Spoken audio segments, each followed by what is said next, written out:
But also people will go, look, Andrew, come on, there was a food embargo that lasted months. I think last time I checked, I think it was 3 months that it lasted, started early March, went right through to June. This is inhumane. Children were starving.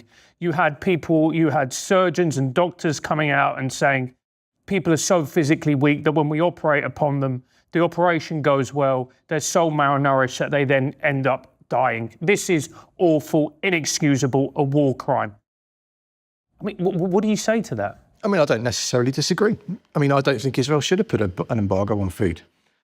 You know, it's not something I would support. However, if we look at the statistics, twice as much food has gone into Gaza during the war as beforehand. It's over 3,000 calories per person per day, which should be enough to survive on. During the ceasefire period in early January, we saw enough food going into Gaza that should have lasted between 3 and 6 months for every person in Gaza.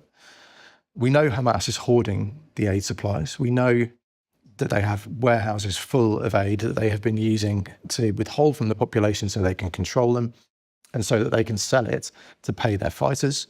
We know that the UN has bucket loads of aid that has already been cleared for distribution by Israel, queued up at Kerem Shalom crossing in the south of Gaza, and yet the UN won't distribute it because they won't work with the Gaza Humanitarian Foundation.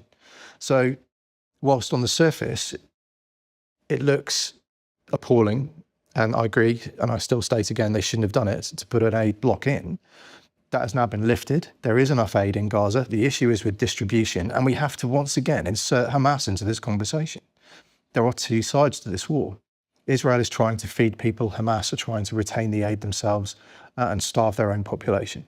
And the UN is refusing to deliver food because they won't work with the IDF and the Gaza Humanitarian Foundation. So you can paint Israel as the bad guy, but that would be completely devoid of nuance and completely devoid of any balanced assessment of the situation. Well, I'm glad you brought up the Gaza Humanitarian Foundation, because when doing research for this interview, the problem is, Andrew, is you're looking at this, and this is somebody whose job it is to ask experts like yourselves questions. And I'm reading articles that are in The Guardian, let's not even mention Al Jazeera, but you're reading articles in The Guardian and they paint one picture. You see the UN come out and say something. You see the Gaza Humanitarian Foundation come out and say something else. And you've got political commentators of all shapes and hues with their own particular narratives. And you're looking at this and you're going, I don't know what's true. What is actually happening? Is the Gaza Humanitarian Foundation, do they just randomly shoot at people, which is what some people are saying? And then you've got, and then two of their operatives were injured because there was a grenade attack. I mean, I guess my question is, how do you know the truth and what is going on? I think what you've perfectly illustrated is the fact that there are two wars going on in Gaza. There's what's actually happening in Gaza, and then there is the entire bubble of media and information maneuver that's going on around it. And that information campaign is designed to enable Hamas's survival.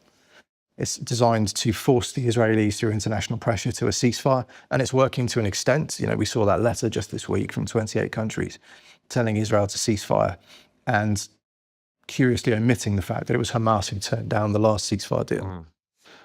So there are two wars going on here. Now, it is very hard to find out what's going on the ground. It's my job to do that, and even I've struggled over recent weeks. I had a degree of a breakthrough yesterday. And what we're looking at with the GHF is at the moment 4 distribution sites.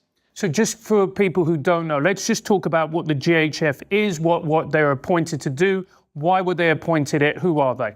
So part of the problem with defeating Hamas, which is Israel's war aim, is that Hamas has retained control within Gaza by leveraging the aid. So they seize it, they sell it, and that helps them control the population and pay their own fighters. So what Israel has tried to do is come up with a way to separate the people of Gaza from Hamas. Okay, they're probably not going to do that conceptually. They're probably not going to say, we now love Israel, but physically separating them so that Hamas can be destroyed and their command and control over Gaza can be deleted. And so what Israel has done is seized control of the aid delivery mechanism. So they make sure that the aid doesn't get hijacked on the way to delivery points. And they make sure that when people come to the delivery points to collect the aid, it's not then getting nicked by Hamas. Now, once people leave the delivery sites, there's obviously challenges there. But, you know, this is a far more effective way of getting aid for free to people rather than Hamas selling it to them, because people at the GHF sites have expressed surprise when they receive aid that they haven't had to pay for it. You know, for some of them, this is the first aid in the entire war they've had that they've not had to pay for. Now, if we can start unpacking the issues here, first of all, there is the issue of thinking about it from a military tactical perspective. You have to, secure the site. So there has to be that secure delivery site before people can come to it and take the aid. That is done intimately by contractors, former American service personnel, most usually. The wider bubble of security for that secure distribution site is secured by the IDF. And where the shootings are coming in is when people are coming up to the SDS, the secure distribution site, to get the aid. They're being held back by the IDF so they don't flood the site and get trampled, which happened the other day. They tried it without the IDF securing it, and there were 19 people killed in a stampede for food. Unfortunately, the IDF have limited options, and they're using an option to control the crowds, which frankly isn't very good. They're trying to use warning shots to do it. That is certainly not how the British Army would do it, I don't think. We do use warning shots, we absolutely do, and I've seen civilians hit by them as well, so this does happen. But it is a suboptimal way, I would suggest, of putting crowd control measures in place. But how I would turn that on its head is just say, what are the other options? They're not going to send troops in with riot shields. It's a war zone. You can't do crowd control whilst there's a specific threat from Hamas. And Hamas hate the GHF. 14 GHF workers so far have been injured or killed, including the 2 from a grenade the other day. Hamas are embedding people in the crowds as civilians to try and draw fire from the IDF as well. And the IDF are a bit trigger happy, if we're brutally honest. Why is that? Why are they trigger happy? Because it's a war zone, and because their rules of engagement need tightening up. I think they're a bit loose, personally. Certainly, perhaps not with fighter jets. I think their rules of engagement there are very, very tight.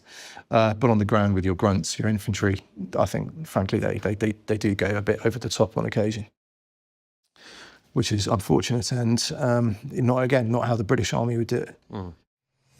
The news doesn't just tell you what's happening. It so often tells you what to think is happening. And these days, the biggest red flag isn't what's said, it's what gets left out. That's why I use Ground News. It's the only site and app that compares coverage from across the political spectrum and highlights which stories are being ignored entirely. See for yourself at ground.news/trigonometry. Their blind spot feed is one of my favorite features. It surfaces around 20 stories a day that are being overlooked by either the left or the right. It's a simple but powerful way to track media bias in real time.